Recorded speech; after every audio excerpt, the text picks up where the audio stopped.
উন্নয়ন বিজন দাসকে প্রয়োজন। মোটরসাইকেলে ভোট দেবেন উপজেলাবাসীর ভোটারগণ, উপজেলাবাসীর ভোটারগণ। ভোটের হাওয়ায় সরগরম হয়ে উঠেছে জামালপুর সদর উপজেলা। ভোটের দিন যতই ঘনিয়ে আসছে ততই ব্যস্ততা বাড়ছে প্রার্থীদের। চলছে জমজমাট প্রচার প্রচারণা, উঠান বৈঠক, সভা সমাবেশ আর মাইকিং। উন্নয়নের নানা প্রতিশ্রুতি দিয়ে ভোটারদের কাছে টানতে চাইছেন প্রার্থীরা। এবার উপজেলা নির্বাচনে দলীয় কোনো প্রতীক না থাকায় স্বতন্ত্র প্রার্থী হিসেবে প্রতিদ্বন্দ্বিতা করছেন সব প্রার্থী। উপজেলা নির্বাচনে চেয়ারম্যান পদে 5 জন, ভাইস চেয়ারম্যান পদে 3 জন ও মহিলা ভাইস চেয়ারম্যান পদে 2 জন প্রার্থী প্রতিদ্বন্দ্বিতা করছেন। তবে নির্বাচনে সৎ, যোগ্য এবং পরোপকারী এমন প্রার্থীকে নির্বাচিত করতে চান সাধারণ ভোটাররা। আমগরে মেলা মানুষ নির্বাচন হওয়ার আগে কয় এটা দিমু ওইটা দিমু, মেলা কিছু কয় কোনো কিছু দেয় না। এবার যেহেতু দলীয় মার্খা নাইকা, নির্দলীয় মার্খা, এবার আমগরে রাস্তাঘাটের উন্নয়ন যে করে দেবো ওরা আমরা ভোট দিব। এবার আমরা এমন একটা প্রার্থীকে নির্বাচিত করব সে যে নাম করে রাস্তাঘাট বা দুঃখে সুখে পাশে থাকে। আমার পরিবার পরিজন সহ আমি নিজস্ব আগ্রহীভাবে নতুন ভোটার হিসেবে আমি ভোট কেন্দ্রে সুন্দরভাবে ভোট দেওয়ার জন্য আগ্রহী। যে আমাদের সব কিছুর দাম আমাদের স্বার্থের মধ্যে রাখবে এবং আমাদের জনগণের কথা চিন্তা করবে। আমরা এমন একজন প্রার্থীকে বিজয়ী হিসাবে চাই। সরকার একটা ডিসিশন নিছে যে কোনো দলীয় প্রতীক দেয় নাই, তাই যারা আমাদের উন্নয়নের জন্য কাজ করবে আমরা তাদেরকেই ভোট দিব। সরকারের কাছে জোর দাবি যেন কেন্দ্রের যেন আইন শৃঙ্খলা এবং সেখানে সন্ত্রাসী কর্মকাণ্ড না হয়, আমরা জনগণ তার স্বতঃস্ফূর্তভাবে ভোট দিতে পারি, এটি আমাদের প্রত্যাশা। নির্বাচনে জয়ী হতে পারলে এলাকার উন্নয়নে অসমাপ্ত কাজ সমাপ্ত করার প্রতিশ্রুতি দিচ্ছেন এসব প্রার্থীরা। আমি মাননীয় প্রধানমন্ত্রী শেখ হাসিনার নির্দেশিত সকল কর্মসূচি এই সদর উপজেলায় বাস্তবায়ন করার জন্য আপ্রাণ চেষ্টা করেছি।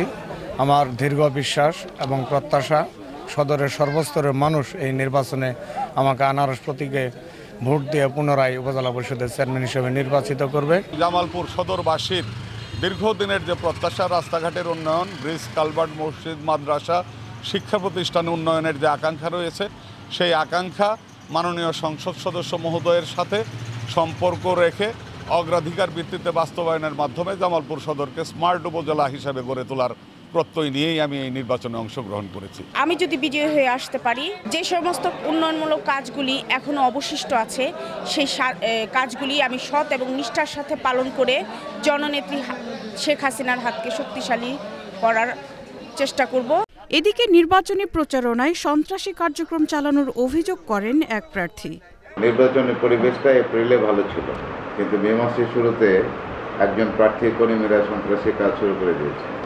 তবে ব্যাপক জনসমর্থনের কাছে সকল অপশক্তি পরাজিত হবে ইনশাল্লাহ, এবং আমি যদি নির্বাচিত হয়ে মানুষের সেবা করব এবং এলাকার উন্নয়ন করব, এই সংকল্প নিয়ে আমি নির্বাচনে অংশগ্রহণ করেছি। সুষ্ঠু ও নিরপেক্ষ নির্বাচনের জন্য সকল প্রস্তুতি নেওয়া হয়েছে বলে জানান জেলা নির্বাচন কর্মকর্তা। একটি স্বচ্ছ এবং সুষ্ঠু নির্বাচন অনুষ্ঠানের জন্য আমরা বদ্ধপরিকর। আর যদি কেউ কোনো ব্যক্তি বা কোনো প্রার্থী যদি সুষ্ঠু নির্বাচনী পরিস্থিতিকে উত্তপ্ত করার চেষ্টা করেন, কোনো বিশৃঙ্খলার চেষ্টা করেন, তাকে কোনো অবস্থাতেই ছাড় দেওয়া হবে না। আপনারা জানেন নির্বাচন কমিশন এই ব্যাপারে অত্যন্ত কঠোর। তারা আমাদেরকে নির্দেশনা দিয়েছেন সাথে সাথে সে বিষয়ে প্রয়োজনীয় ব্যবস্থা গ্রহণের জন্য। আমাদের সদর উপজেলায় 169টি ভোট কেন্দ্র রয়েছে। প্রত্যেকটা ভোট কেন্দ্রকেই আমরা গুরুত্ব সহকারে বিবেচনা করছি।